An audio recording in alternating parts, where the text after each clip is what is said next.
अभी मोदी जी विदेश यात्राओं पर गए थे, खास तौर पर मंदिरों पर पहुंचे और नेतन्याहू ने जो बयान दिया वो आपके सामने, क्या देख रहे हैं आप? जिनका धर्म बदलवाकर हिंदू मंदिर कर दिया था उसको सेलिब्रेट कर रहा है। ये जाकर वहां पर ये जो प्रम्बनन का जो मंदिर है वो ओरिजिनली बौद्ध मंदिर था। इस देश के सभी रहने वाले अपने आप को महफूज कैसे समझें जब जैसे कहते हैं घर का बड़ा ही अगर बिगड़ जाए तो घर के बच्चों को किस तरह से जिंदगी गुजारनी।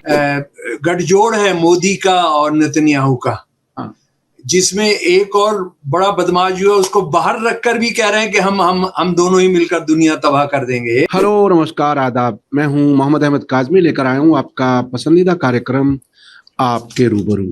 मीडिया स्टार वर्ल्ड को आप इसलिए पसंद करते हैं कि बिल्कुल सही सोर्स से खबरें और जानकार लोगों से मुलाकातें, ताकि आपके पास सही खबर और सही एनालिसिस नैरेटिव पहुंच सके।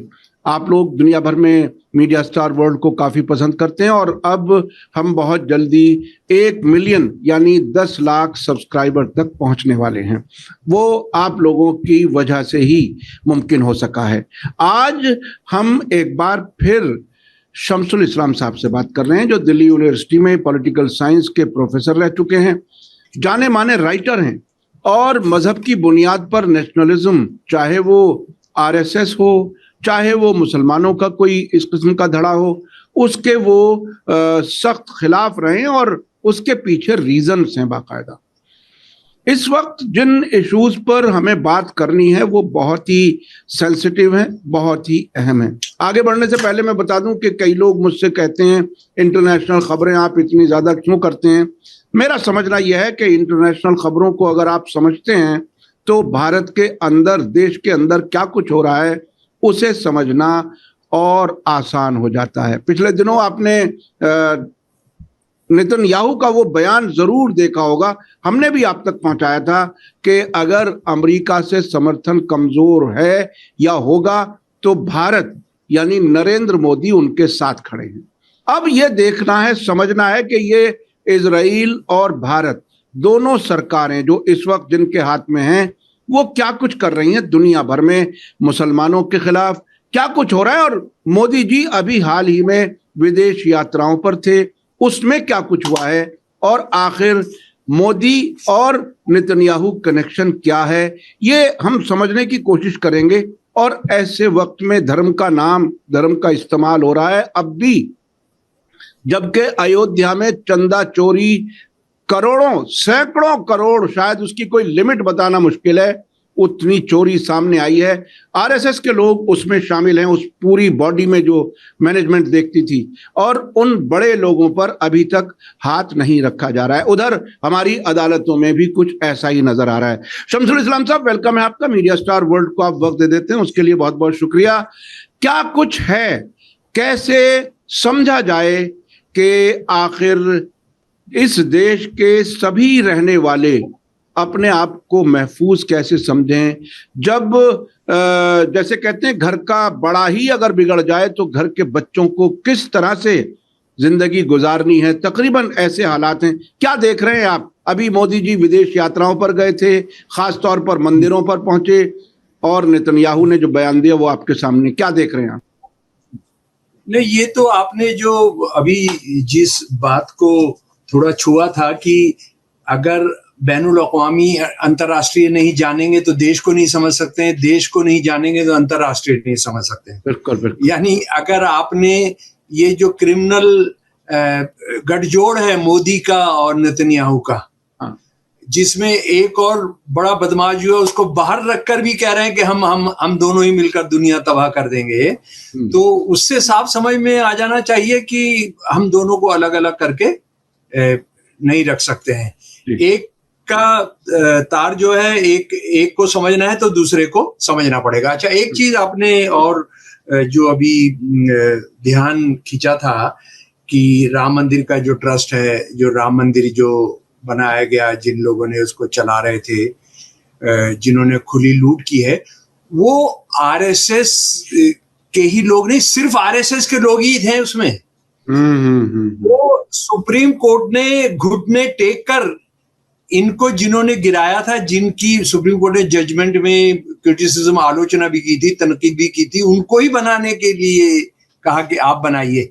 और सुप्रीम कोर्ट, प्रधानमंत्री का दफ्तर, ये सब मिलकर इन्होंने बनाया। इसमें एक भी आदमी आरएसएस के बाहर का हिंदू नहीं है, इनमें एक भी आरएसएस के बाहर का सनातनी नहीं है। और जिस तरह से लूट हुई है, और वो लूट खत्म करेंगे काजमी जी, वो नहीं है, अभी उसको एक कॉर्पोरेट बनाने जा रहे हैं, एक निगम बनाने जा रहे हैं, उसका एक सीईओ।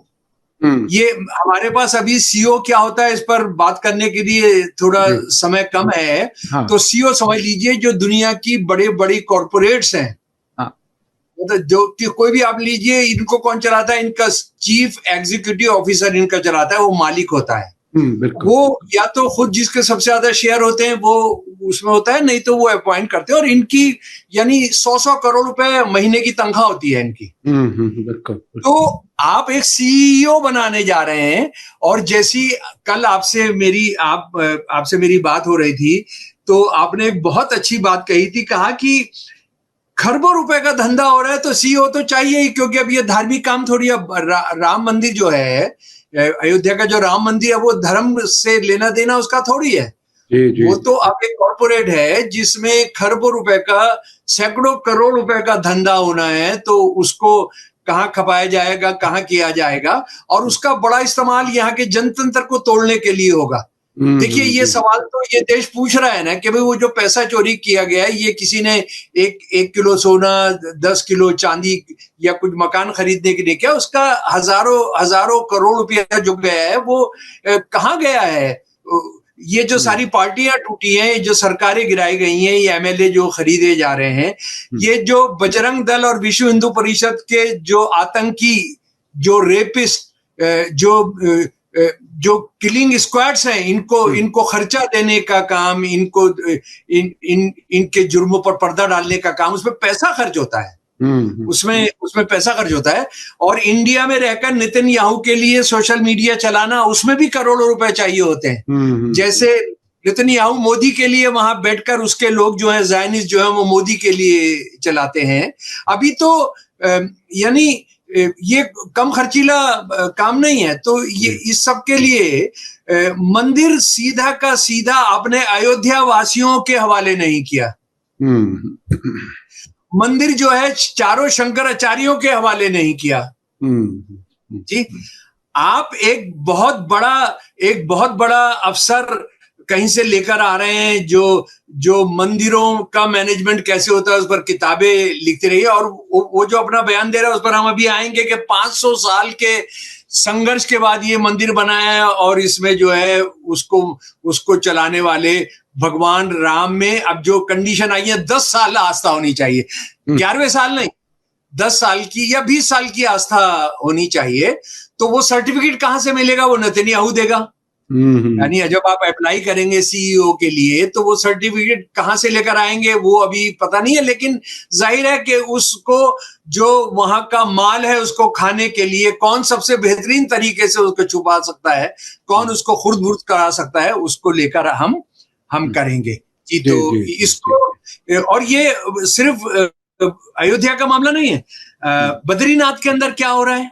बद्रीनाथ के अंदर, जिसमें बद्रीनाथ का जो मैनेजमेंट कमेटी है वो, और उसमें सारे आरएसएस के लोग हैं, सारे हिंदुत्ववादी लोग हैं। उन लोगों ने जो पिछले सालों तक मुकदमे कर रहे थे, जो भी सवाल उठा रहा था उस पर कह रहे थे जेल में डाल देंगे, मार देंगे, पीट देंगे। उसके बाद क्या हुआ कि उन्होंने एक युद्धवीर पुष्पवान साहब को जुलाई 8 को गिरफ्तार किया है। और वो क्या क्या सामान लेकर गए हैं, यानी अब उनको पकड़ने के बाद पता लग जाता है कि वो ये सामान लेकर गया, ये सामान लेकर गया, ये सामान लेकर गया। जब वो सामान लेकर जा रहा था तब इनमें से किसी को पता नहीं लगता। ये बता रहे हैं कि अयोध्या के अंदर 3 साल से चल रहा था, ये 4 साल से चल रहा था, ये हो रहा था, ऐसे ऐसे जा रहे थे, ऐसे ऐसे वो जायदादें खरीद रहे थे। लेकिन उस वक्त इनको नहीं पता लगा, उसको नहीं देख पाए, सारे कैमरे काम नहीं कर पाए, पुलिस नहीं कर पाए, सीबीआई नहीं कर पाई, एनआईए, क्योंकि राम मंदिर की सिक्योरिटी की जिम्मेदारी एनआईए ने भी ली हुई है। रॉ ने भी ली हुई है। ये तो सरकार बताती है कि ये सारे के सारे हमारे अंतरराष्ट्रीय जासूसी करने वाले जो संगठन है वो सारे राम मंदिर की सुरक्षा के अंदर लगे हुए। तो खैर, अब हम दूसरी बात पर आते हैं, जो असल में जो आज का हमारी बातचीत का मुख्य मुद्दा भी है कि मोदी जी जब भी किसी देश में जाते हैं तो वो क्या क्या ताल्लुक खोजते हैं उसमें हम जान ही रहे हैं। वो तो सारी दुनिया में मजाक का ये केंद्र बन जा रहा है इस वक्त। दुनिया में अगर कोई राजनीतिक लीडर सबसे ज्यादा मजाक का केंद्र बिंदु बन रहा है तो हमारे प्रधानमंत्री हैं। हमारे प्रधानमंत्री, यानी बंदा क्या क्या बोल सकता है। इनको अपनी एमए की डिग्री इनके दिखाने के अंदर दिक्कत है, बीए की डिग्री दिखाने के अंदर इनको दिक्कत है। लेकिन इनको 30 साल पहले न्यूजीलैंड गए थे ये, और वहां पर इनको किसी ने मफलर दिया था, वो मफलर इनके पास था, वो मफलर लेकर जाते हैं। और वो ये नहीं बताते हैं, वो भाई अगर किसी ने न्यूजीलैंड में दिया था तो उसका नाम भी पता होगा ना, उसके साथ संपर्क भी रहा होगा, नाम नहीं बताते हैं। अच्छा, ये मोदी के जो ये ड्रामे हैं, ये जो वो नौटंकी करते हैं, जिसको गोलवलकर ने कहा था कि हम राजनीति में जिन लोगों को भेजते हैं उनको नौटंकी कराने के लिए भेजते हैं, उन्होंने जो हमने कहा वो करना है, वो नाम नहीं बताता। ये जब प्रधानमंत्री बनने के बाद 2014 में सबसे पहले ये गया नेपाल, हमारा प्रधानमंत्री। तो आप जानते हैं किसको लेकर गया था? मैं याद कराना चाहता हूं इस देश को, वो एक नेपाली नौकर को लेकर गया था, कहा ये 40 साल से मेरे साथ है, मैंने इसको पाला है। यानी सच्ची बात यह है कि वो छोटू या जो भी क्या हमारे कहते हैं, हम नेपालियों को जो हेल्प के तौर पर जो कोई काम करता होगा, हाँ, तो उसको ले जाके अपने हवाई जहाज के साथ लेकर गया कि देखिए मैंने इसको पाला है। ये ड्रामे वो सब करते रहते। लेकिन वहां की जो खास बात थी वो ये थी कि वो 2 दिन के दौरे में भी उन्होंने 1 दिन लगाया वहां पर। वो गए परमबानन मंदिर। परमबानन मंदिर में, वो 1000 साल पुराना मंदिर है, और उसमें उन्होंने जाकर पूजा की, और उसमें वहां का राष्ट्रपति भी था। और वो राष्ट्रपति के बारे में भी आप ये हम सब साथियों को इस बात की जानकारी है कि जो जायनिज्म के लिए, जो इस्लामिक जायनिज्म, जो मुस्लिम जायनिस्ट घेराबंदी कर रहे हैं, ये उसका वहां का प्रेसिडेंट, उसकी खास धुरी है, उसका खास एक एक्सेस है। और वो बंदा इनके साथ गया। ये तारीख थी जनाब, ये तारीख भी मैं आपको बता दूंगा, 8 जुलाई को जनाब, 8 जुलाई को वहां पर गए, पूजा की। और उन्होंने ये बताया वहां पर सारी दुनिया को, निदेशक के लोगों को और राष्ट्रपति जो थे उनके साथ में, कि ये मंदिर जो है हिंदुओं ने बनाया था 1000 साल पहले, और ये इसको नया इसका रेनोवेशन, इसका जीर्णोद्धार कहते हैं इसको, मंदिरों के लिए, तो उसको हम लोग कर रहे हैं। और उसमें उन्होंने ये भी बताया कि इस तरह का काम 2014 से वो वियतनाम में कर रहे हैं, एक हिंदू मंदिर को लेके, माई सन सेंचुरी। 2021 में रामना काली टेम्पल बांग्लादेश में बनाया मोदी जी ने। उसके बाद एंकोर वाट और तापरोम कंबोडिया में 2022 में मंदिरों पर पैसा लगाया। वो जो मंदिर टूट गए थे, इस्तेमाल नहीं हो रहे थे, उनको इस्तेमाल के काबिल बनाया। 2024 को वाट फाउ टेम्पल लाओस में बनाया। और उसके बाद इन्होंने अबू धाबी के अंदर जनाब एक टेम्पल बनाया 2024 में, एक टेम्पल बनवाया वहां के राजाओं के साथ मिलके। लेकिन जरा सा इसको टेम्पल को हम समझेंगे, ये टेम्पल कैसे हिंदू टेम्पल था उसको समझेंगे तो आपको पता लग जाएगा कि मोदी किस तरह से हमारे देश का पैदा हुआ एक धर्म जो है, जिसको बौद्धिज्म कहते हैं, उसको कितना जलील कर रहे हैं। और उसके मंदिरों को, जिनका धर्म बदलवाकर हिंदू मंदिर कर दिया था, उसको सेलिब्रेट कर रहा है। ये जाकर वहां पर, ये जो परमबनन का जो मंदिर है, वो ओरिजिनली बौद्ध मंदिर था। जरा सा मैं आपको इतिहास बता देता हूं, और मैं साथियों से चाहता हूं, मैं ये कह रहा हूं कि वो रिसर्चर जाने इस मंदिर का इतिहास। आप गूगल में जाकर देखिए तो हुआ ये कि जब हमारे देश से बौद्ध धर्म को मार पीट के भगा दिया गया, उनको खत्म कर दिया गया, और उसके लिए इतने सबूत हैं हिंदू नैरेटिव में, कहीं दूर नहीं जाना है। दयानंद सरस्वती की किताब ही अगर आप पढ़ लेंगे तो ये कि सिर्फ अडानी जैसे कारोबारी लोगों के चंदे से पार्टी नहीं चल सकती, या सिर्फ उसी जैसी जरूरत वो पूरी नहीं होती जो कि वो करते हैं, दुनिया भर में उनकी मार्केटिंग करते हैं न, उसके अलावा अनअकाउंटेड पैसा मंदिरों में जो आता है उसकी आमदनी जो है वो भी पार्टी को चाहिए लंबे मुद्दत तक अब सरकार में रहने के लिए, एमपी एमएलए खरीदने के लिए, इलेक्शन खराब करने के लिए, लोकतंत्र खत्म करने के लिए। अब ये राम मंदिर या आगे बढ़कर के देखें हरिद्वार या कुछ और मंदिरों की बात अपनी जगह, जहां करोड़ों रुपए और सोना और क्या क्या आता है, उस सब पर कब्जे के साथ साथ अब ये इंटरनेशनल सिंडिकेट बना रहे हैं कि मंदिरों का पैसा आया हुआ जो है वो भी हमारे पास आ जाए। और हम, आपने देखा कि आरएसएस के और बीजेपी के पूरे देश में जितने दफ्तर बने हैं पिछले कुछ वर्षों में, यानी ये नतीजा ये है कि हिंदुओं की धार्मिक आस्था, उनकी तरफ से मंदिरों में चढ़ाया गया पैसा, वो भी पार्टी के लिए, करप्शन के लिए, अय्याशियों के लिए पैसा इस्तेमाल हो, और इतना नशा दे दिया जाए हिंदुत्व का कि वो सवाल करना बंद कर दें, लोग भूखे रहें, सवाल ना करें बेरोजगारी क्यों है, लोग पैसा चंदा देते रहें, जिनके पास देने को है वो भी ना पूछें कि ये पैसा कहाँ जा रहा है, वो भी कहीं आरएसएस और पार्टी के लिए चला जाए। वो तकरीबन ऐसी सूरत हाल बनती हुई नजर आ रही है। क्या ऐसा ही है? नहीं, आप बिल्कुल सही कह रहे हैं, लेकिन इसमें एक दो केवियट हैं, एक दो छुपे पहलू हैं। हाँ। देखिए, उन्होंने जो सारी पार्टियां तोड़नी है, ये सब करनी है, अपने दफ्तर बनवाने, दुनिया की सबसे अमीर पार्टी है बीजेपी। जी। ये पैसा उनको उसके लिए नहीं चाहिए। जैसे मान लीजिए इनके पास इतना पैसा आ रहा है, हिंदू टेम्पलों में इतना पैसा आ रहा है, तो इस देश के जो सनातन धर्म का ये देश बनाना चाहते हैं, तो वो ये कहें कि मोदी जी आप जो भारत के बजट से पैसा लेकर 5 किलो अनाज दे रहे हो सबको, वो मंदिर देंगे, वो राम मंदिर की जो कमाई है उससे हम देंगे। तो ये पता लगता कि सनातन धर्म के जो केंद्र हैं, जो मंदिर हैं, वो इस देश के हिंदुओं के साथ खड़े हैं, क्योंकि 5 किलो जो पाने वाले हैं उसमें 80% हिंदू हैं। जी। ये पैसा उसके लिए नहीं देंगे, ये पैसा देंगे हथियार बंद गिरोह खड़े करने के लिए, गुंडों को पालने के लिए। जी, ये करेंगे ताकि कैसे पार्टियों का खरीदा जाए। जहां तक इन्होंने हिंदुत्ववादियों को पालना है, वो तो हर जो कांवड़ियों का एक ग्रुप है उसको 5 लाख रुपया बंगाल की सरकार दे रही है हर साल। 5 लाख रुपया, कल आपने बयान में पढ़ लिया। ये सारा काम तो वो हमारे पैसे से करेंगे। जी। लेकिन जो दूसरे काम है, वो दूसरे काम है, उन्होंने ये पैसे, इसलिए सीईओ चाहिए। सीईओ जिसका एक आदमी का कंट्रोल रहेगा, सीईओ जिसमें अभी तक जो उसमें ट्रस्ट के अंदर 10 आदमी थे, वो 10 आदमी मिलकर काम नहीं करेंगे।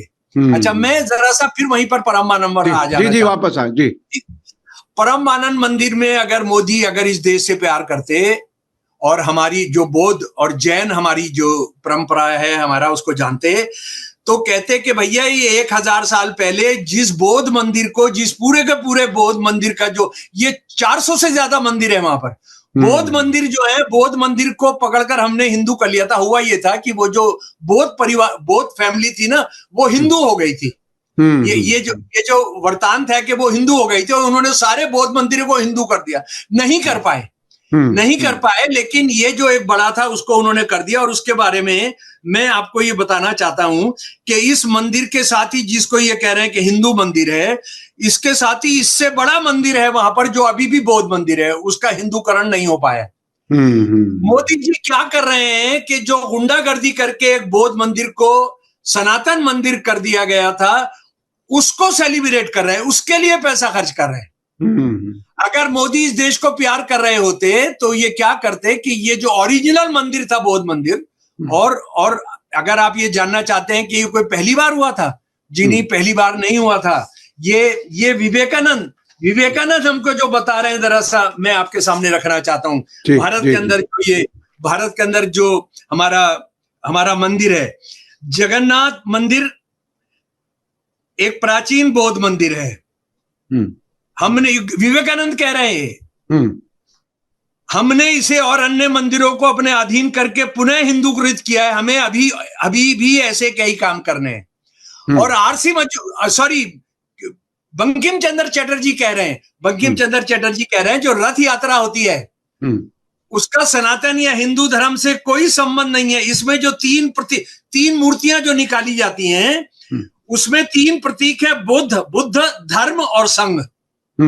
उसको उन्होंने सनातन और हिंदू कर दिया। उसको उन्होंने तीन जो है हिंदू भगवानों के नाम दे दिए, सुभद्रा और दो और लोग। तो मोदी अगर वहां पर गए तो मोदी साहब ने क्या करना है? मोदी साहब ने ये करना है कि उसको बौद्ध धर्म की जो विरासत है उसको लौटा देनी चाहिए। अच्छा, उसके बाद ये सिर्फ मंदिर बनाने का काम ही कर रहे हैं। मैंने आपको बताया कि किस तरह से उन्होंने 2014 के बाद कितनी जगह हिंदू मंदिर वो बनवा रहे हैं। अच्छा, जब ये सब हो रहा है, 8 जुलाई को वो वहां पर थे, तो उसके बाद हमारे देश में क्या हो रहा है? मैं आप दोस्तों से निवेदन करूंगा कि आपने एक साइट मुस्लिम मिरर जरूर देखना चाहिए। हाँ। वो जो है मुस्लिम मिरर जो है वो स्टोरीज करता है, वो वीडियो नहीं करते हैं वो। हाँ। उन्होंने उसमें एक बच्ची है आयशा अफनान जो रिसर्चर है बहुत अच्छी, मैं उनको मिला नहीं हूं लेकिन उनके काम से वाकिफ हूं।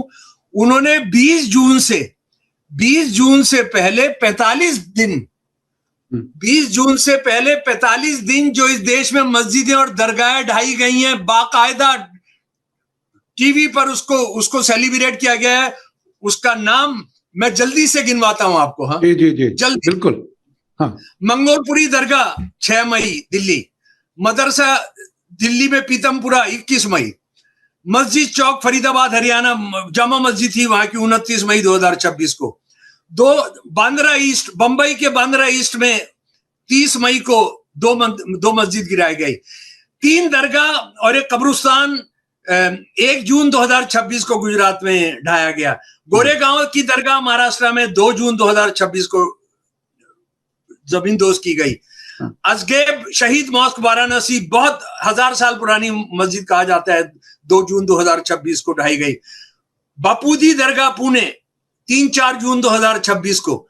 दरगाह संबल उत्तर प्रदेश 5 जून 2026 को। मस्जिद मुस्तफा कादरी संबल 6 जून 2026 को। संबल ईदगाह 10 जून 2026 को। नूरानी मॉस्क जयपुर 8 जून 2026 को। नूरी मस्जिद भेंदर महाराष्ट्र 8 जून 2026 को। दरगाह सैयद शाह बाबा मजार इटावा 10 जून 2026 को। 1000 साल पुरानी मस्जिद गंजे शहीदा वाराणसी में उत्तर प्रदेश 17 जून 2026।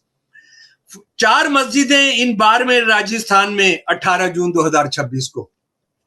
जब ये हो रहा है, जब ये चल रहा है, मुसलमान देश का आप देखिए, अबू धाबी का देखिए, अबू धाबी को देखिए कि वहां 27 एकड़ जमीन दी है, 13.5 एकड़ गाड़ियां खड़ी करने के लिए, 13.5 एकड़ मंदिर बनाने के लिए। और इस मंदिर का जिसको कहा जाता है प्राण प्रतिष्ठा हुई कौन सी तारीख को? प्राण प्रतिष्ठा हुई जनाब 2024 के अंदर, मोदी जी की मौजूदगी के अंदर। जी। हमारे यहाँ जो राम मंदिर का ही इन्होंने नहीं किया, सब जगह वो जाके महंत बन जाते हैं, ये वहां पर उनकी मौजूदगी के अंदर हुआ। जब ये सारी दुनिया के अंदर सबसे बड़े हिंदू मंदिर बना रहे हैं हमारे देश के अंदर, और बौद्ध मंदिरों को हिंदू मंदिर के तौर पे पेश कर रहे हैं हमारे देश के अंदर, ये क्या कर रहे हैं? मैं चर्चों की तो बात नहीं कर रहा हूं अभी, क्योंकि उसके लिए तो आपने अलग से करना चाहिए। बिल्कुल। सैकड़ों चर्च जो हैं वो ढाए गए हैं, उनमें रहने वाली जो सिस्टर्स हैं उनके साथ रेप किए गए हैं, उनके साथ। अच्छा, शमसुल इस्लाम साहब, एक नतीजा तो मुझे लगता है कि हमें समझना चाहिए, जो मुझे फौरी तौर पर समझ में आ रहा है, वो ये कि जो ये लिस्ट आपने रखी है जो मुस्लिम मिरर में छपी है, बहुत सी दरगाहें, ईदगाह, मस्जिदें सैकड़ों साल पुरानी, ये बिल्कुल सीधे बगैर किसी कानूनी कार्रवाई, मुकदमे, किसी भी उसके, बुलडोजर सीधे चल रहा है। यानी अब वो फेज खत्म हो चुका जिसमें के अयोध्या के लिए बाबरी मस्जिद के खिलाफ 10-20 साल मुकदमे चले, उसके बाद एक मंदिर बन करके तैयार हुआ। अब उस मुकदमे की, FIR की, किसी चीज की जरूरत नहीं रही। सीधे सीधे बुलडोजर ले जाओ और खत्म कर दो। तकरीबन हम उसी फेज में हैं। हाँ, और कोर्ट, सुप्रीम कोर्ट के लेवल तक तेल लेने गई है। जी जी जी जी। और सुप्रीम कोर्ट ने एक और बात कह दी कि सब आपस में बातचीत करके निपट लो। वो क्या है? ये अदालत सुनने को भी तैयार नहीं है। 1991 के एक्ट के तहत, जिसमें बाबरी मस्जिद के अलावा कोई दूसरा नहीं होना था। 2014 में जब मोदी ने भाषण किया लाल किले से 15 अगस्त को, कहा कि मैं 20 इयर्स तक इस पर मॉरिटोरियम चाहता हूं, धार्मिक जगहों की जो लड़ाई है उस पर मॉरिटोरियम चाहता हूं। यानी आने वाले 20 साल तक कोई झगड़ा नहीं होगा किसी मंदिर मस्जिद का। ये हाँ जी, ये मोदी कह रहा है। लेकिन उसको पता था कि मेरे आरएसएस वाले जो लोग सुप्रीम कोर्ट में बैठे, उनसे मैं सब करा लूंगा, और उसने सब काम को कराया। अच्छा, और देखिए, बाबरी मस्जिद जिसको लेके कहा जा रहा है कि 500 साल का बदला ले लिया, 500 साल का, 2019 का जो जजमेंट है भाई साहब, 2019 का जो सुप्रीम कोर्ट का जजमेंट है, उसमें कहीं पर नहीं है, किसी जगह सुप्रीम कोर्ट ने नहीं लिखा कि ये जो है बाबरी मस्जिद उस जगह बनाई गई जहां पर कोई मंदिर खड़ा था। बिल्कुल बिल्कुल बिल्कुल। सुप्रीम कोर्ट ने मना कर दिया इस बात को मानने का। सुप्रीम कोर्ट ने बल्कि ये कहा कि 28-29 दिसंबर 1948 को जो वहां रामलल्ला प्रकट हुए थे, वो बहुत बड़ी कानून को नुकसान पहुंचाया गया था। बेइंतहा खतरनाक जो है वो उसको पहुंचाया गया था। उसके बाद जो 6 दिसंबर को बाबरी मस्जिद गिराई, कहा गया कि ये धोखा किया गया इस देश के साथ, सुप्रीम कोर्ट के साथ और संसद के साथ। लेकिन उसके बावजूद उनको वापिस दे दिया गया। अच्छा, उसके बाद एक और चीज जो मैं, क्योंकि मेरे प्यारे सुनने वालों, जरा सा इन सच्चाइयों को याद रखो, ताकि आप हिंदुत्ववादियों को नहीं बदल सकते कि अपने लोग जो निराश हो गए, जो प्रजातंत्र, जो जनतंत्र चाहते हैं, जो इस देश के साथ खड़े हैं, डेमोक्रेसी के साथ, वो जाने के सच क्या है। ये बताते हैं कि राम मंदिर जो है वो मुसलमानों ने 500 साल पहले तोड़ा था, और इनके सारे, यानी अभी अनुपम खेर कह रहा है, अनुपम खेर कह रहा है, और उसने तो जो कहा उस पर हम अभी आएंगे, वो एक 500 साल पहले, ये सीईओ जो बनने जा रहा है वो कह रहा है कि 500 साल पहले। अब जरा सा मैं बताना चाहता हूं, राम के सबसे बड़े उपासक जो उत्तर भारत के अंदर राम असल में पैदा कर दिए, राम जो है घर घर नहीं जाने जाते थे। गोस्वामी तुलसीदास जी ने रामचरित की रचना की 1575-76 के बीच में। जी। जरा याद रखिए, आप लिख लीजिए इसको, 1575-76 के बीच में। ये हिंदू नैरेटिव जो है उनकी रचना का, रामचरितमानस की रचना का 1575-1576 में बाबरी मस्जिद बना दी गई थी, हिंदू मंदिर तोड़कर, हिंदू नैरेटिव के हिसाब से 1538 से 1539 के बीच में। यानी लगभग 39-40 साल के बाद रामचरितमानस लिखी किसने? गोस्वामी तुलसीदास ने। जी, उनसे बड़ा उपासक, उनसे बड़ा पूजने वाला, उनसे ज्यादा प्यार करने वाला राम का आज तक कोई पैदा नहीं हुआ। इन्होंने 39-40 साल के बाद जो राम की कथा लिखी, उसमें नहीं बताया कि अरे हिंदुओं, अरे सनातनियों, ये कमीन मुसलमानों ने, मलेच्छों ने इस मंदिर को तोड़कर, राम जन्मभूमि मंदिर को तोड़कर मस्जिद खड़ी कर दी है। एक लफ्ज नहीं है। बल्कि हुआ क्या, क्योंकि इन्होंने रामचरितमानस लिख दिया था अवधि के अंदर, एक लोक भाषा के अंदर, और संस्कृत में नहीं लिखा था, तो इनको जो पंडित थे उन्होंने मंदिर से निकाल दिया। और ये क्या किया, मजबूर होकर इनको मंदिर में आकर ठहरना पड़ा।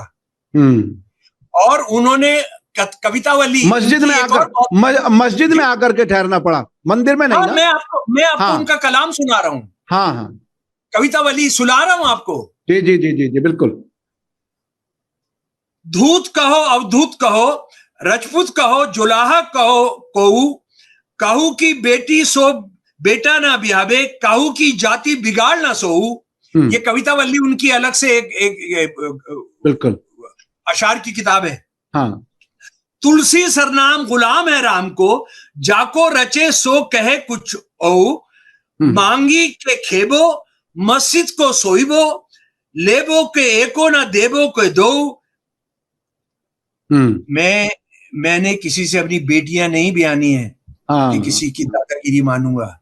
मैं मांग के खा लूंगा, मस्जिद में सो लूंगा। ये कविता वली में लिखा है उन्होंने, जिसमें ये हिंदुत्ववादी पढ़ते नहीं है, अगर पढ़ते भी तो हैं इसको गायब कर देते हैं, इसको अनुवाद ही नहीं करते हैं।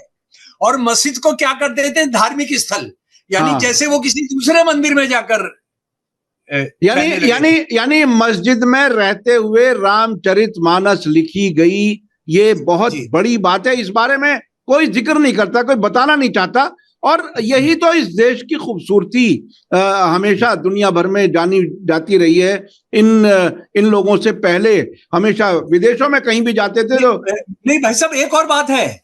यानी वो तो उन्होंने लिखी, बात यह है कि वो 48 साल के बाद बाबरी मस्जिद के बनने के बाद जो आरएसएस के अनुसार जो राम जन्मभूमि मंदिर को तोड़ के बनाया गया था, उसका वो जिक्र नहीं कर रहा है। हाँ, उसका बिल्कुल जिक्र नहीं। जी, तो इसका मतलब है तुम ये कह रहे हो कि वो झूठा था, वो धोखा दे रहे थे राम गोस्वामी तुलसीदास। जी। क्या तुम झूठ बोल रहे हो? तुम झूठ बोले। और अच्छा, उसके बाद फिर ये कहना, ये जो बार बार सवाल उठ रहा है, ये अनुपम खेर कि मुसलमानों ने, मुगलों ने एक एक मन जनेव लाते थे खाना खाने के लिए। उसके बाद वो ये कह रहा है ब्राह्मण औरतों को जो रेप किया मुगलों ने, ये आरएसएस की शाखाओं में पड़ा हुआ विकसित आदमी ये क्या जानता है कि इस देश में हिंदुओं को धर्म परिवर्तन कराने का जो मुसलमान नाम के राजा थे उनको जरूरत ही नहीं पड़ी, क्योंकि यहाँ की ऊंची जातियां जो इस देश की सब चीज पर कब्जा करते थे, धर्म पर कब्जा करते थे, हिंदू धर्म पर, समाज पर कब्जा करते थे, जायदाद पर कब्जा करते थे, नौकरी पर कब्जा करते थे, जमीनों पर कब्जा करते थे, वो इनके साथ मिल गए, इनके साथ रोटी बेटी का रिश्ता कर दिया। बेटी का रिश्ता कर दिया। सावरकर ने लिखा है कि मोहम्मद बिन तुगलक जो है उसका मां मुसलमान नहीं थी। अकबर के बाद कोई मुगल राजा की माँ जो है वो मुसलमान नहीं है, वो मुसलमान नहीं है। ये एक किताब है भाई साहब, आपके सामने एक किताब मैं रखना चाहता हूं। ये किताब है, ये मासिरुल अमरा किताब है। ये बेसिकली फारसी के अंदर लिखी गई किताब है, जो लिखी गई थी जनाब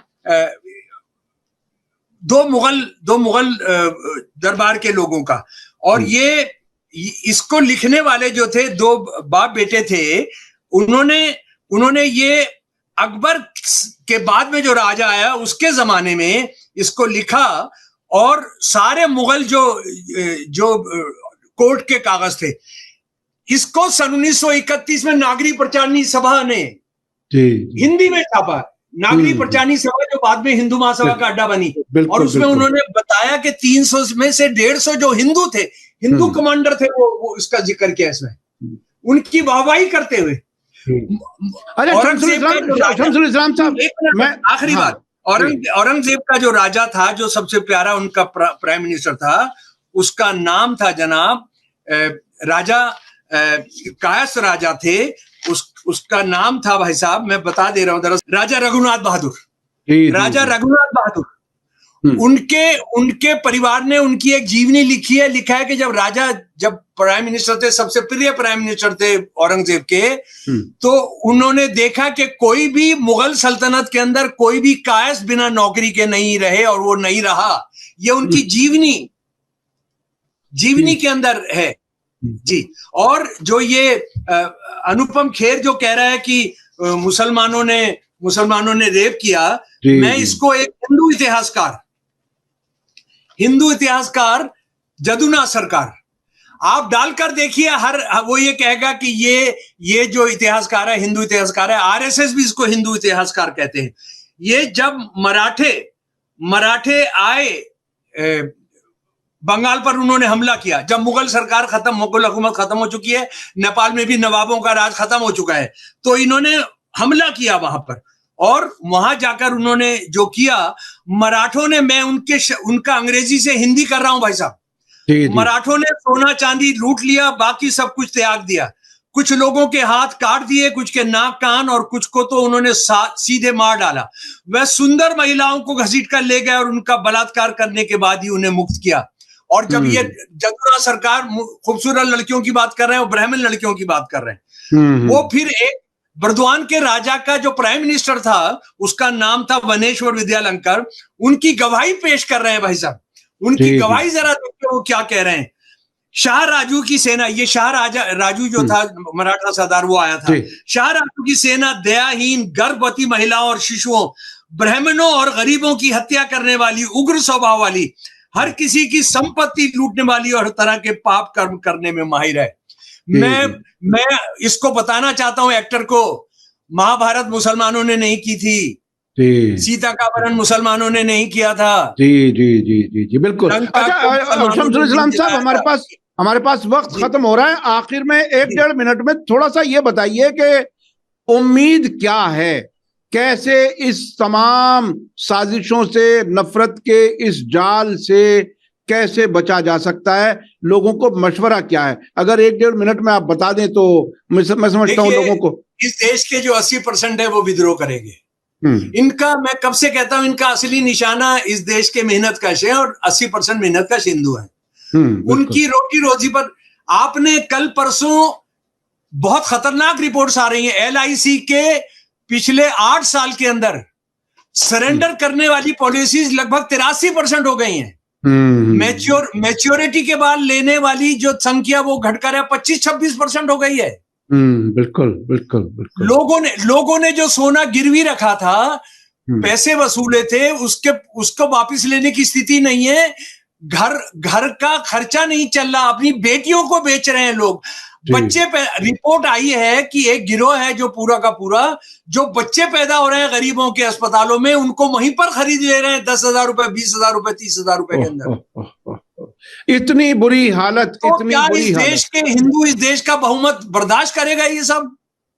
ये बड़ी बहुत ही दिल को छू देने वाली बात है कि कोई पेरेंट्स, हर एक इंसान, हम में से बाप, भाई, बहन, एक फैमिली के लोग हैं, अपने बच्चे को पैदा करते ही पैसे की मजबूरी में बेचने की हालत में लोग पहुंच जाएं। और सब हजारों की तादाद में, हजारों की तादाद में, और इनमें इनको बेचने वाला अभी तक जो पकड़े गए हैं उसमें कोई माइनॉरिटी का नहीं है। जी जी जी जी, बहुत बहुत शुक्रिया, बहुत बहुत शुक्रिया शमसुल इस्लाम साहब। में कोई माइनॉरिटी का नहीं है। जी बहुत बहुत शुक्रिया शमसुल इस्लाम साहब। आपसे हमेशा बात करने में बात अधूरी रह जाती है, आपके पास बहुत ही हर चीज के सबूत होते हैं और रीजनिंग होती है, इसीलिए आपको सब लोग पसंद करते हैं। मैं अपने दर्शकों से कहूंगा, आज का वीडियो आपको कैसा लगा कमेंट में जरूर लिखें और ज्यादा से ज्यादा लोगों तक शेयर करें। इसी के साथ मुझे दीजिए इजाजत। धन्यवाद, जिंदाबाद, जय भीम जी। धन्यवाद, शुक्रिया, जय भारत, जय हिंद। हमारे चैनल मीडिया स्टार वर्ल्ड को सब्सक्राइब कीजिए और बेल आइकॉन दबाइए ताकि हमारी हर नई वीडियो का नोटिफिकेशन आपको सीधे मिलता रहे। अगर आपको हमारी खबरें पसंद आती हैं तो उन्हें अपने व्हाट्सएप, इंस्टाग्राम, फेसबुक और ट्विटर अकाउंट्स पर शेयर करना ना भूलिए ताकि और लोग भी हकीकत से वाकिफ हो सकें।